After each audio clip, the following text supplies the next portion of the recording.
Hello there and welcome to LG Presents, and today we're going to be taking a look at HyperDocs, and we are joined by Lisa Highfield, who's one of the co-creators of HyperDocs, which started out as a different platform and a different name, like 15, at least 10 years ago, possibly even 15 years ago. But I do know that, Lisa, you want to share your story in just a little bit with your slideshow. But this is a fantastic way to be able to bring interactivity into lessons, whether they're short mini lessons or even whole units. So I'm really, really excited to hear the progression of how HyperDocs started, where it's at now, and especially how we can bring those into things like the LG CreateBoard and be all interactive. So Lisa, welcome to the LG Presents show. How are you today? Good. Thank you so much for having me, Kate. It's so good to be together sharing the story since you know this story. You were there. You've watched this happen. I know. It's been so much fun to just watch your whole journey from our early days in Southern California at Q until, oh my gosh, we just saw each other at ISTE in June. So it's been a lot of fun. So with that, Lisa, would you like to go ahead and share your screen and kind of introduce us to HyperDocs and tell us your story, and then maybe even gives us some tips and tricks onto how we can get started?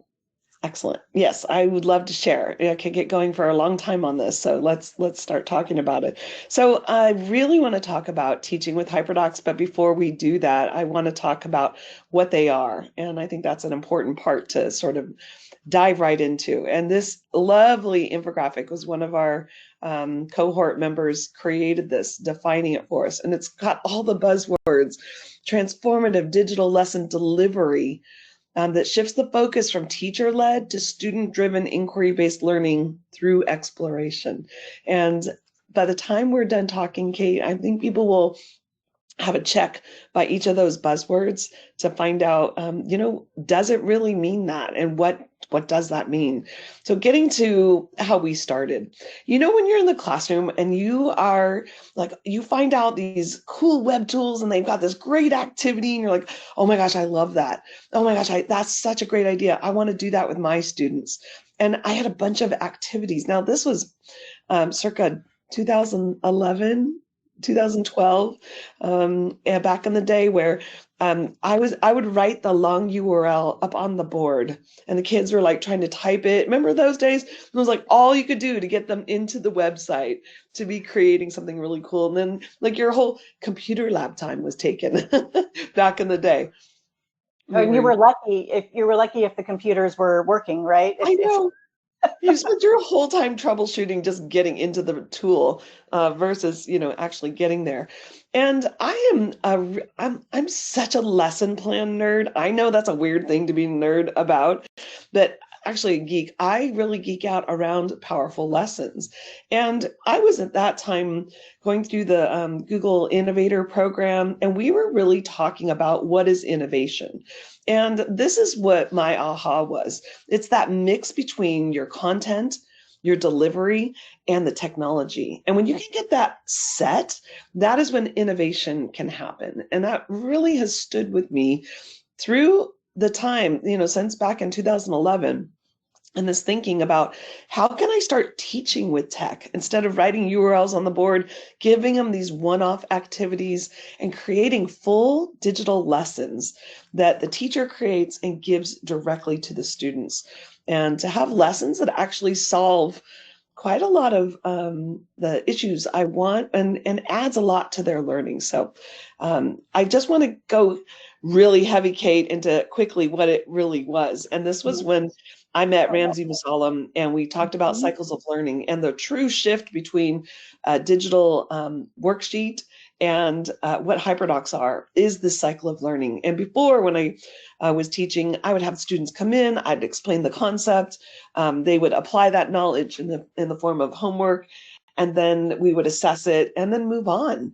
And the next day they'd come in and like, it's Groundhog Day. They wouldn't remember it. It wasn't sticking. There was something going on. And instead of me saying, oh, it's the kids. Oh, it's the kids. Oh, they're not paying attention. It's their behavior. I really looked at myself. What if it was the way I was delivering content? And that's something I can control. And so after, geeking out with Ramsey, which I love to talk to about all these things, we shifted the cycle of learning. And this was from his dissertation and project to explore before explain. Add that inquiry piece in first, then you explain the concept, and then you apply the knowledge. And that cycle really was how HyperDocs came about. We made a template with the explore, explain, apply cycle of learning in it that was made, and we'll talk about packaging in a moment.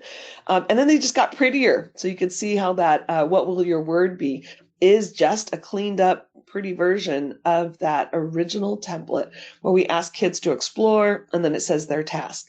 We ask them to explain and then their task, and then apply their knowledge and what their task is.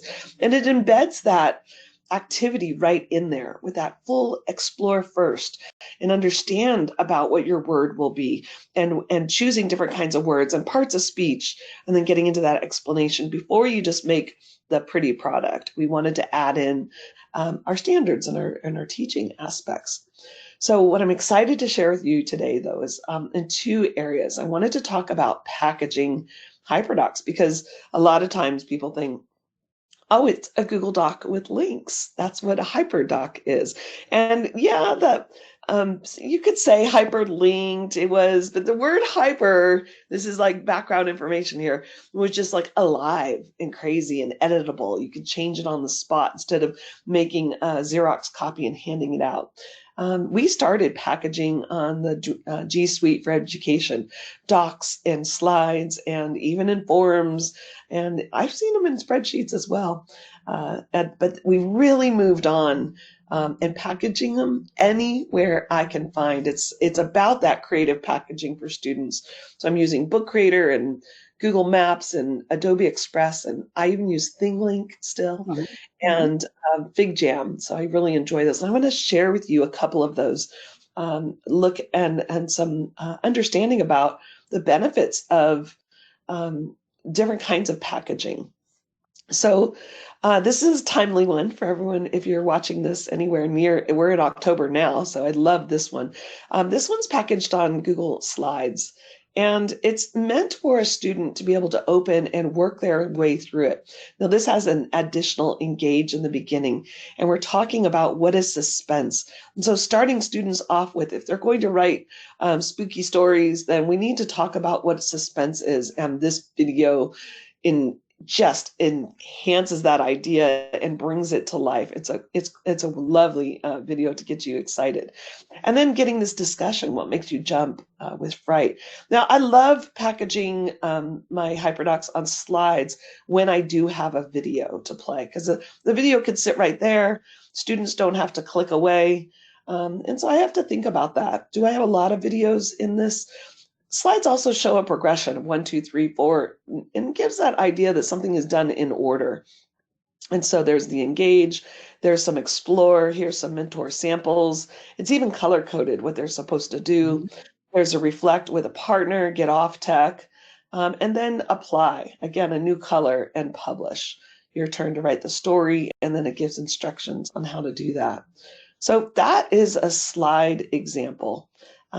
I want to share with you, this is a new one. I just did it last April, and I get so excited creating with Book Creator. This was incredible. This went all over the country. So if you saw this one, in Book Creator, kids are so engaged when they see this gigantic book and you open it, and it doesn't have the explore, explain, apply written there outright, but you can notice it if you know lesson design and that cycle of learning.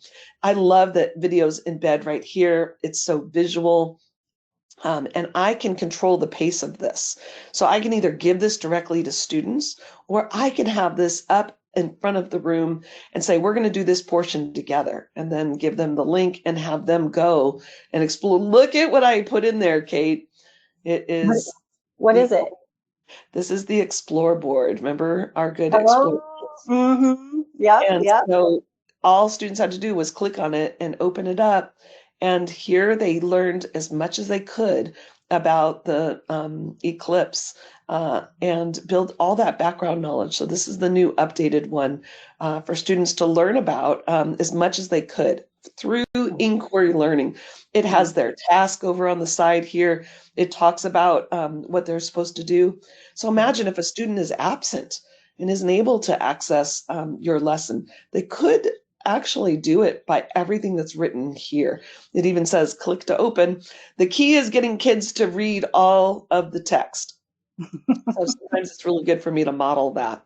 I do have an explain, and it goes through the instructions, and they had a graphic organizer for them to collect information as they explore this board, because my emphasis in this lesson was not just about the solar eclipse. It was also about note-taking on information they were reading. So that was a skill we needed to practice, and I got to embed it in this lesson.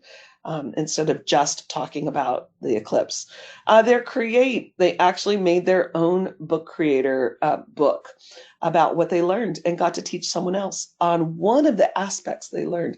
Now, my code is not on there right now, but this is remixable. Teachers just have to go up and remix this for their own, put their own book creator code there, and then prepare. But this is old.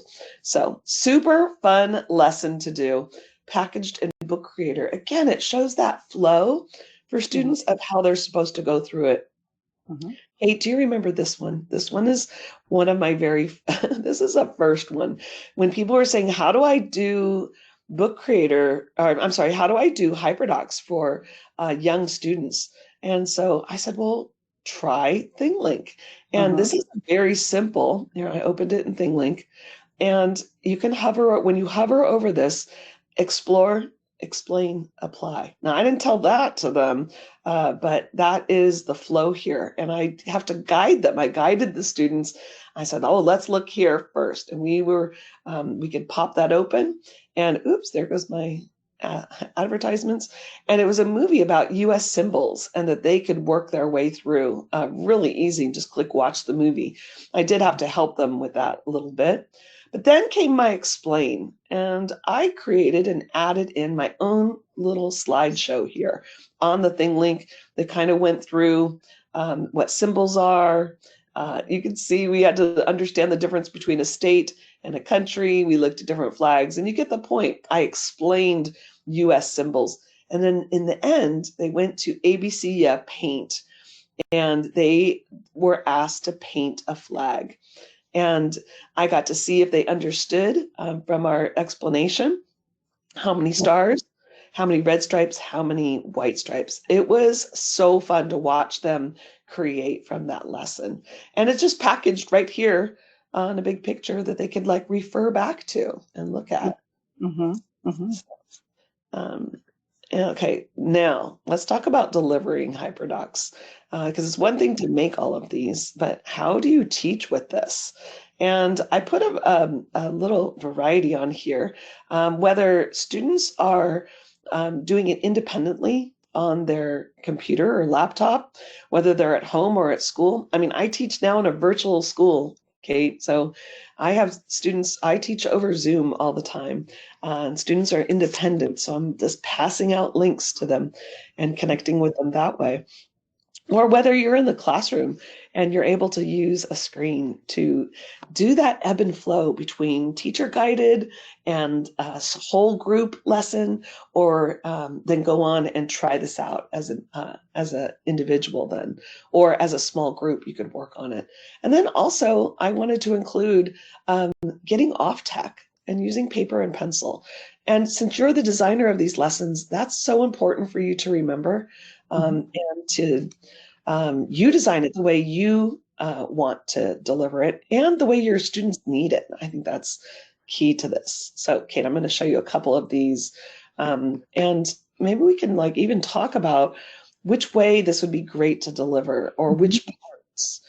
This is an oldie but goodie. I mean, this one was one of I used this actually during the pandemic. This was quite the HyperDoc, because it was loaded with instructions, and it has the typical template, the explore, explain, and I called it create down here.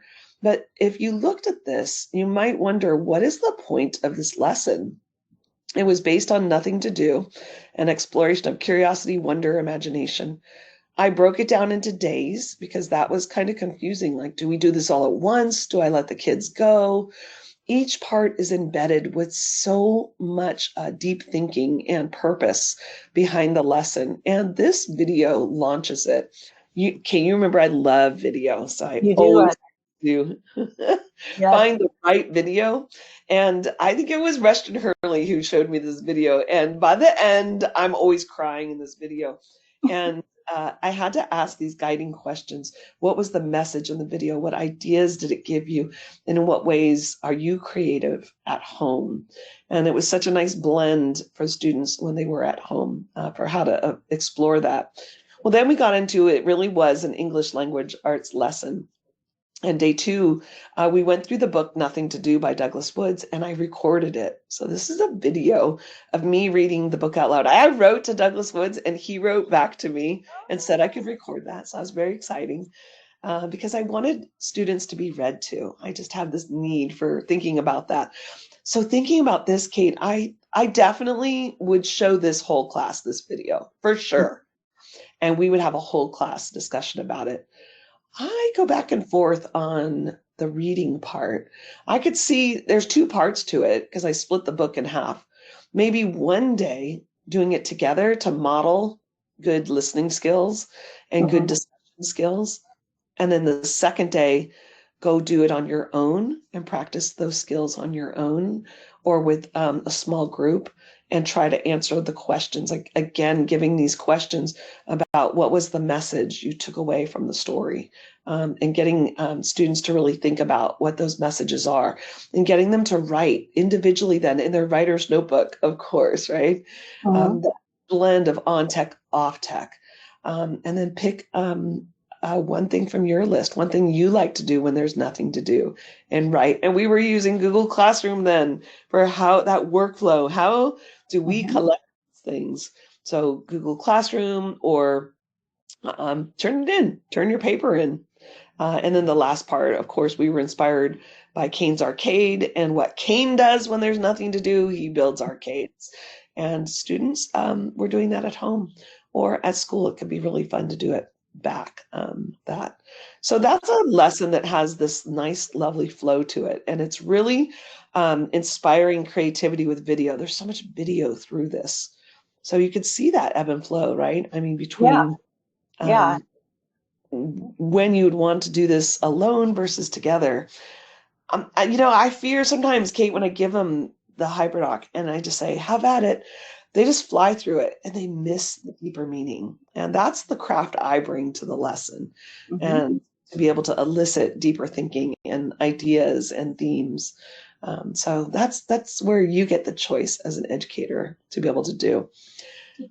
Okay, this one, I don't know if you've seen this one. This was also a pandemic lesson. So much fun. I love this whole inventions idea. I did a whole inventions with second graders. And so executive functioning with second graders, this HyperDoc is a slide, one slide. I didn't want them to go away to too many slides, but watch this one. They did have to click away here. And I created this, oh, please load. Are they all gonna load? There it goes. Look at. Wow. That is so cool. Being a second grader and seeing these, we were talking about the concept, oh, there's a video unavailable, fail. I have to go. You always have to check your HyperDocs beforehand.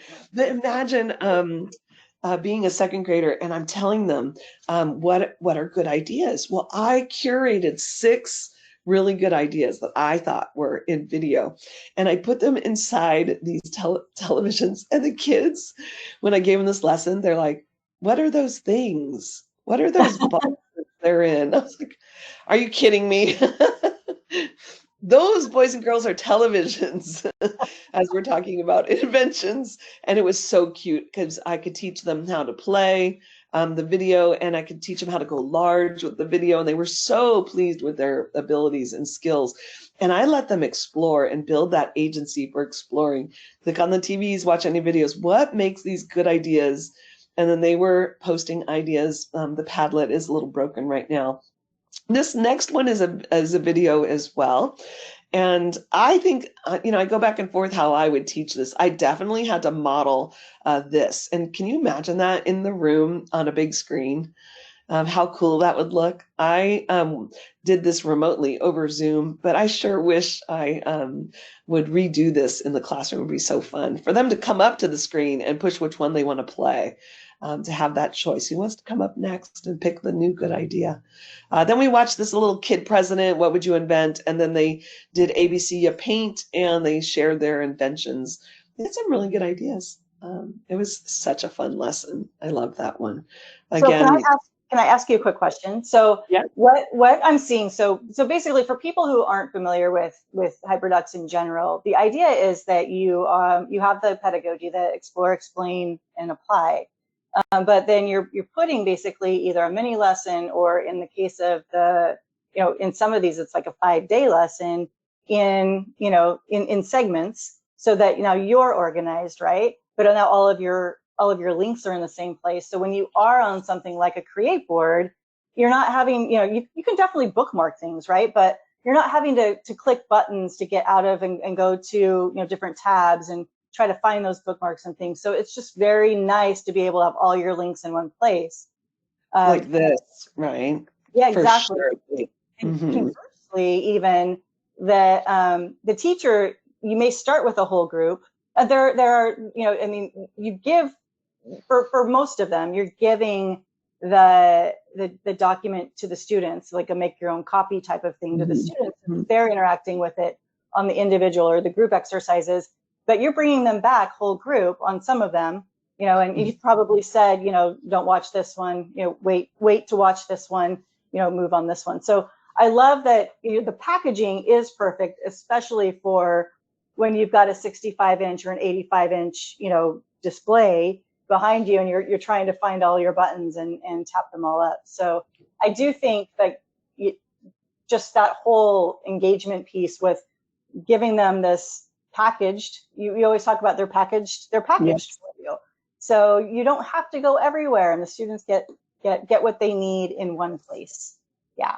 Yeah. I am so glad you brought that up, because it is such good executive functioning for teachers. I know I'm a bookmark girl. You can see my bookmarks usually all over the place. But this is kind of nice that you've curated your teaching resources. And if students show a lot of excitement over one of these squares, you can go in and reteach. Or if they skip it and don't have a lot of knowledge, you need to build in that knowledge for that. The other piece is their reflections, and they would post their ideas and thinking here. And I would teach from this Padlet all the time. This was really powerful to be able to color code some of their responses, whether they're asking open and closed questions. Having this on the screen was like the days of doing the Post-its on the posters around the room. And I could zoom in and really emphasize a lesson. I could preview this the night before and say, we're going to come back and talk about this. Or I want you to go back into the document and find an answer to one of your classmates' questions. So and Padlet's also, so powerful for teachers to be able to have that formative, assessment as students are answering, but then students are also self-checking, right? So they're assessing themselves based on the other answers from their peers. So for sure. And having this on the board and saying, I'm watching your answers. So that that they're on task and being appropriate with their posting on there as well. That's very helpful. Classroom management is just another reason why I would hand out this choice board and then have the Padlet up on the screen. And be watching from far away and seeing. It was my first gauge of formative assessment, like you said, and like, are they getting it? Are they just low level getting it? And that would inform my explanation time when I would go and explain the lesson. So yes to all of that. I'm a little crazy about Fig Jam these days, and how much fun this is, whole group. Now I did this very differently. This is a lesson that we did over Zoom, and it is Digital Citizenship Week, so it's very timely here. But this is such a great tool. It's just a giant whiteboard. And by zooming in, I've linked the lessons. The kids were in breakout rooms, so you can alter this how you want. They were able to access the links to the lessons just by clicking on here. And then teachers were leading that discussion. But then as they were moving on, they were posting their votes here. And it's so fun because all they have to do is go and they can post their thinking all over it and have this live interaction, whether they're, on their tech or come up to the board. Now, as the teacher, I love this because I can go to the pen and I can mark up anything I want on here as well. And I can point out and I can teach from this on a giant whiteboard. It's very handy. I could pull out the sticky notes, shapes, these sections. You can see as I zoom out, the ability to have those sections as we moved on and really highlighting student work. It was nice that their work went up neatly, and then I could come back with a pen if I were live in the classroom to highlight their work or write new notes, all sorts of things at the board. So I think this is one of the tools I took last year to kind of get to know how to use it.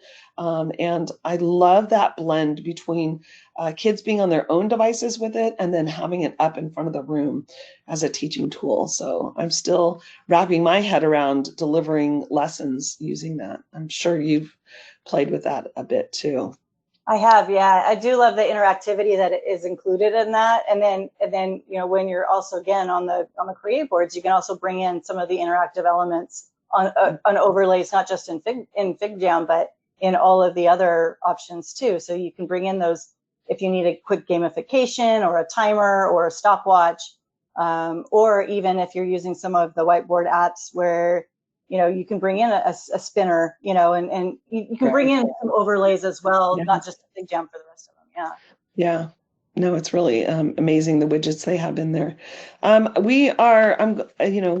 to not take up all your day. This is I can't talk about the big boards though, the big screens without talking about maps. I love maps so much and love Google My Maps. And this was such a great old lesson. I've been doing this lesson for years to teach kids how to use Google Maps and how to be curious about place-based things. And so zooming in and finding their happy places is just amazing. And when you click on it, students were able to write, Gio wrote this about Costa Rica, and he could write text and he can add images, and all the kids could be on here collaborative at one time.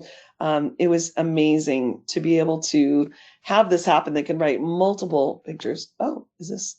Yeah, this is my happy place. I found it.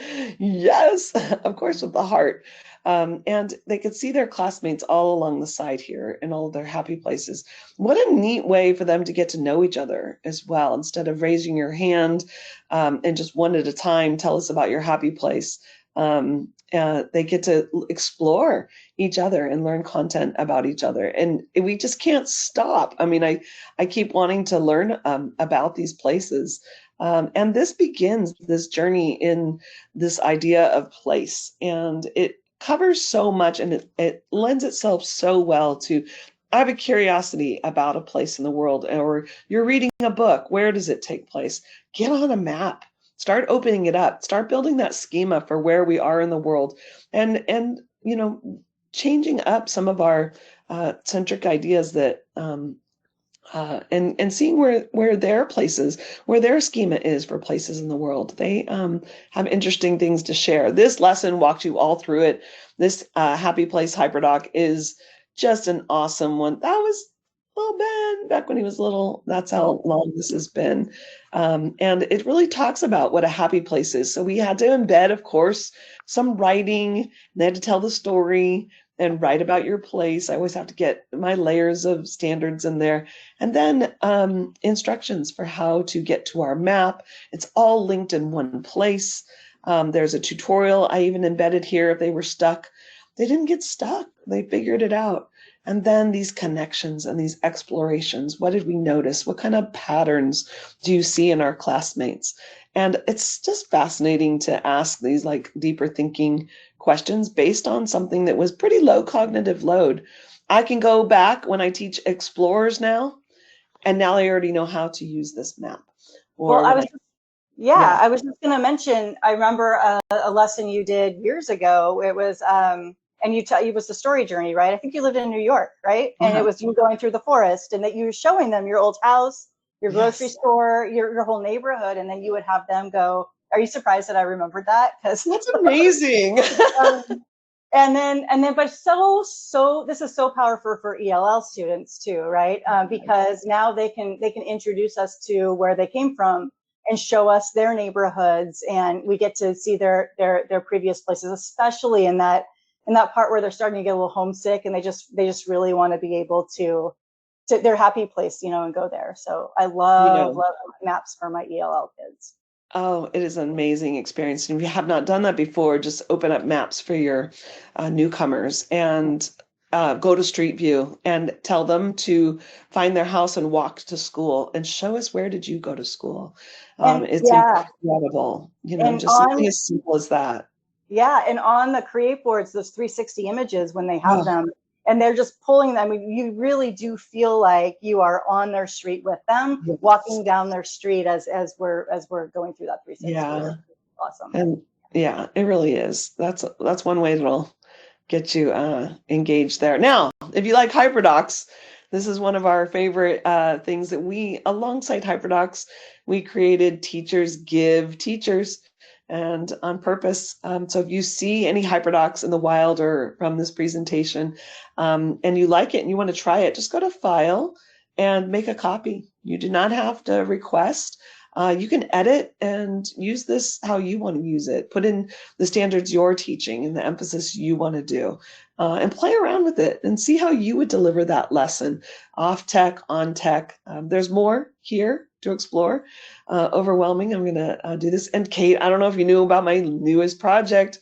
I did some work with GZM shows. These are the most incredible podcasts, and how fun to do these with your students.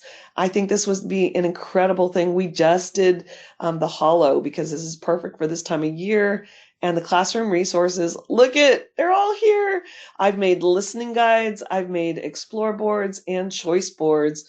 And that's where our 2-sentence creepy stories sit. And so it goes along with this podcast that you could do whole class.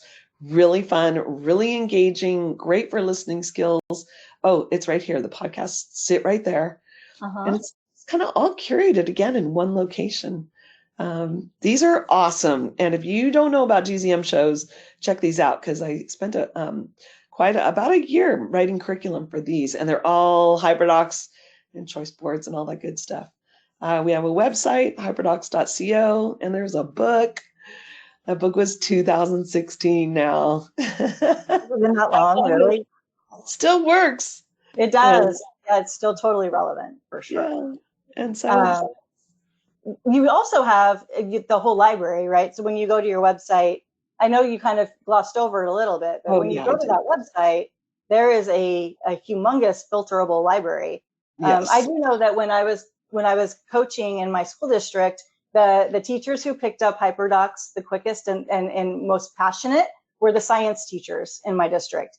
So there was, at this one school, the entire science department just got into HyperDocs. All of their science units, they were putting on science experiments and units and projects and things like that. And they really, so it's not just for ELA or social studies. There are definitely uses for the other subject areas there too.